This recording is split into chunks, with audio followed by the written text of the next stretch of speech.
I'm back to take a look at another Resident Evil movie. This time we're taking a look at Resident Evil Apocalypse, featuring, embarrassing Nemesis. So let's not waste any more time and get stuck in, because if you had questions like what Easter eggs and references are there in this film, what global crisis almost caused the production of this film to be shut down, and did this film turn out to be the ultimate Resident Evil movie fans had been waiting for? No.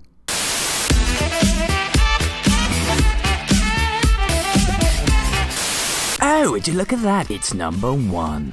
So Resident Evil Apocalypse is an action horror film directed by Alexander Witt, who has directed such things as,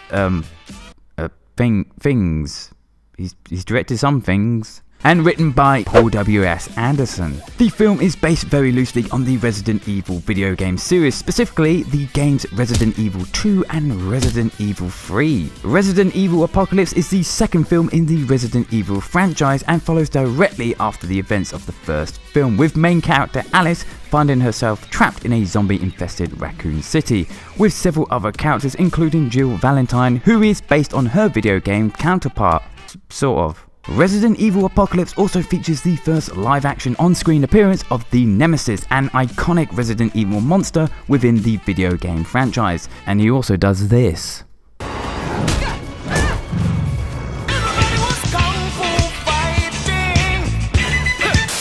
It's number 2.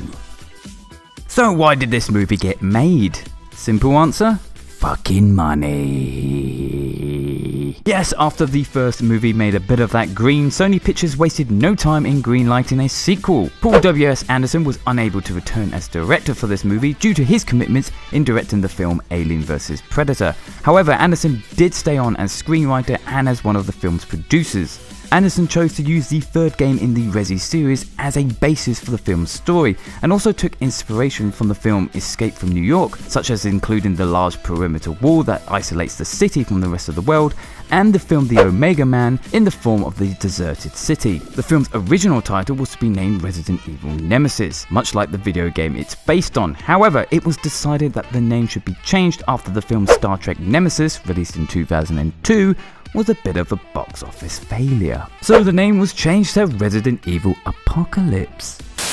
Ooh, it's number 3. Resident Evil Apocalypse is the first film in the franchise to feature characters from the video games such as Jill Valentine and Nemesis. The character of Claire Redfield was originally set to be in this film as well, played by Gina Phillips. However, Phillips had to leave the project, so eventually the decision was made to drop the character entirely. This character eventually would make her on-screen appearance in the film Resident Evil Extinction. The role of Jill Valentine went to Sienna Guillory, who actually prepared for the role by buying a PlayStation and a copy of the game Resident Evil 3 to study the character of Jill Valentine. Guillory even studied Jill's movements within the game and applied the walking and running stances to her performance. Snoopy Doggy Doggy Dog Dog Dog Snoopy Dog Dog Dog was also set to appear in this film as the character of LJ, but he eventually pulled out of the project, and so actor and comedian Mike Epps was brought in to play the role. The character was also rewritten slightly to better fit Epps' personality. You motherfuckers is crazy. Look at that big motherfucker got a rocket launcher. Oh, number 4. The film was primarily shot in Ontario, Canada and Toronto. Very few actual sets were used for this movie, and instead the crew chose to use as many real-world locations as possible. Some of those locations include the Prince Edward Viaduct Bridge located in Toronto and the Toronto City Hall. The area outside the City Hall was chosen for the location of the final fight between Alice and Nemesis, a martial arts fight against Nemesis. Milla Jovovich spent several hours a day for 6 weeks practicing this fight. Actors who were portraying the zombies this time round all attended a zombie boot camp to ensure that they all had consistent behaviour and movements. It was debated by Anderson and other crew members whether to make the zombies faster, much like the infected in 28 Days Later, but ultimately it was decided that this would be breaking one of the most fundamental elements that exists in the games. I got 5 on it. Oh, copyright strike. Although the filmmakers tried to stay true to the games in the form of the iconic look of the characters such as Jill Valentine This decision of clothing came under some criticisms by fans. The fans felt that characters like Alice and Jill's wardrobe was highly impractical and exposed too much skin to be worn during a zombie apocalypse. It was also felt that this was nothing more than fan service. In the game Resident Evil 3 Nemesis, the character of Jill Valentine wears a similar outfit to her movie counterpart. However, in the storyline, her choice of clothing is explained as Jill is caught off guard and ambushed in her apartment by zombies, so the chance to change into something more practical is not an option. However, no such scene exists in the movie, giving the impression that the characters chose to dress that way. But Milla Jovovich anticipated this criticism and came up with the idea of having the film set during a heatwave in Raccoon City, giving an excuse to why Jill and Alice are wearing very little protection in the form of clothing. But this didn't seem to be enough for the fans, who still moaned, because of course they did. Add to the fact that they were shooting this film in the middle of November in Canada, and yeah, it probably wasn't a fun time wearing those costumes. You'd be freezing your knackers off, wouldn't you? Oh, don't believe it, it's number 6. So the first Resident Evil took broad elements from the games and incorporated them into the movie. Apocalypse also takes several elements from the games and also goes a step further by referencing actual scenes from the games. For example, the scene in which Alice runs through a building while the Umbrella helicopter fires upon her is a reference to the opening cutscene of Resident Evil Code Veronica. Another example is the series of scenes in the film featuring the Umbrella soldiers fighting back against the undead in the streets of Raccoon City. This is a reference to the opening scene of Resident Evil 3 Nemesis, in which a similar situation plays out. But hold up, son, cause there's more. Number 7, baby. Number 7. Apocalypse of course features the iconic character of Jill Valentine from the Resident Evil game series and also features the bioweapon Nemesis. But the film also features characters that resemble other characters from the game, such as the character of Dr. Ashford, who feels very similar to the character of William Birkin from Resident Evil 2. Likewise, his daughter Angie Ashford resembles the character of Sherry Birkin, also from Resident Evil 2. Speaking of these two, their surname Ashford is a reference to the villains of Resident Evil Code Veronica, Alfred and Alexia Ashford. There are also several scenes with Jill wandering around dark corridors, which is pretty much the majority of Resident Evil games, sort of.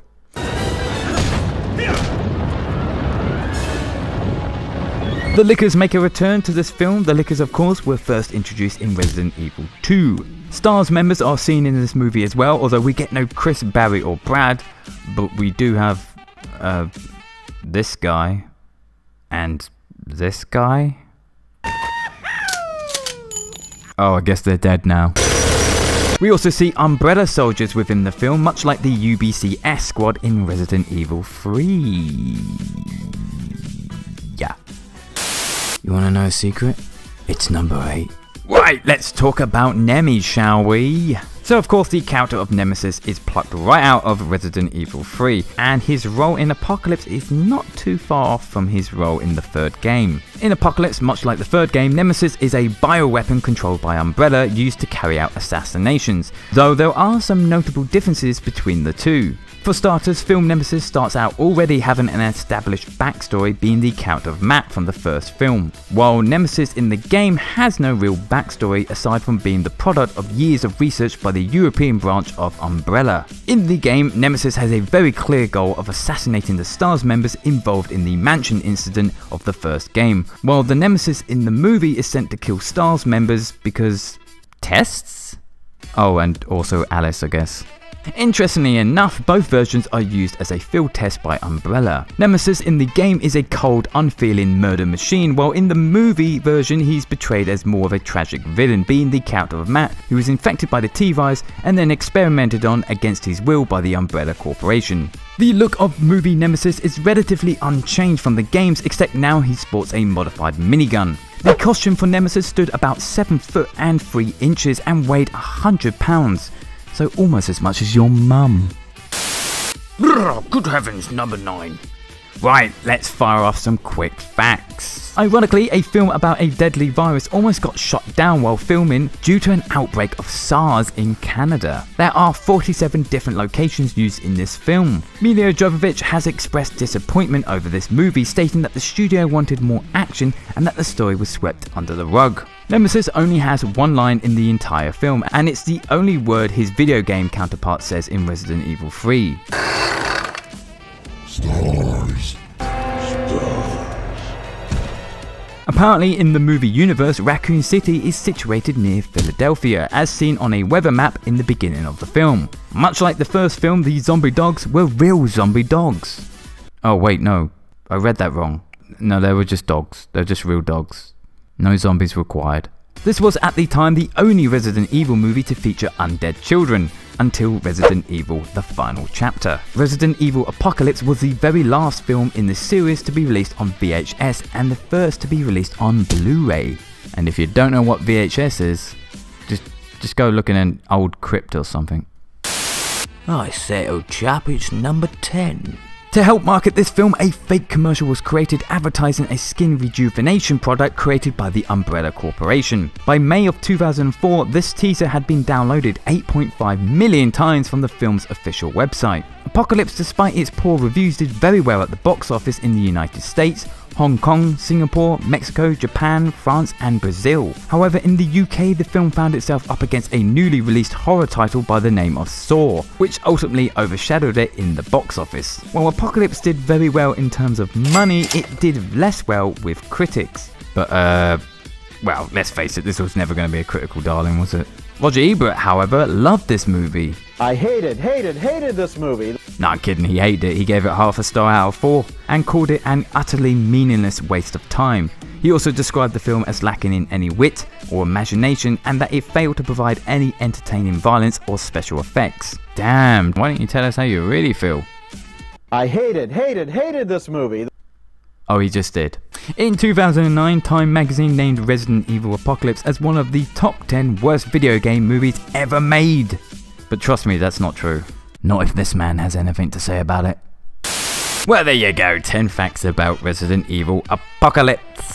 Hey, if you enjoyed this, then why not give this video a like, as it really does help me out a lot. And while you're at it, why not check out our other Film Facts videos? They cover both film and TV. And of course, if you want to help out the channel and you don't want to miss out on anything that happens on here, then please do consider subscribing and hitting the bell thingy to stay notified. But thanks for watching.